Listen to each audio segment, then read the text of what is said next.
Ay, kung ikaw ang tunay, anong ginawa ko kaninang umaga? Mag-shot. James, alam niya. Okay, ako naman. Kung ikaw ang tunay na Douglas, kailan ako huling naligaw? Kailan ba ako naligaw? Bunak. Oh, anong paboritong kulay ko, Garaw? Green. Mali ka. Anong mali? Palagi tayong naka-green na damit. Ito ang paborito ni Douglas. Ha?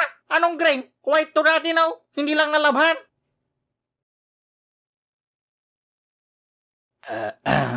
Oh, sige. Kung ikaw ang tunay na Douglas, hulaan mo ang nasa isip ko. Oh, sige. 1, 2, 3. Gin.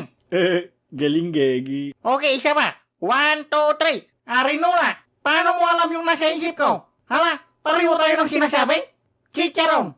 Sinigang na hotdog. Sherilyn, pangit. DR, manyakis. Wow. Teka. Paul.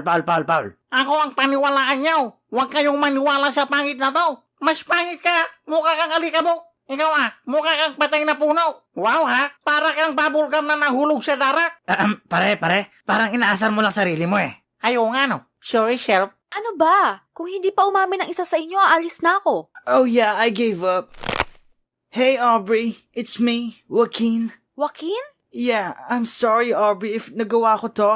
Parang all the time na lang kasi si Douglas yung lagi mong kasama for a date eh. Di ka na sumasama pag nag-aaya ako. Kaya nagawa kong mag-dress up as Douglas just to be with you.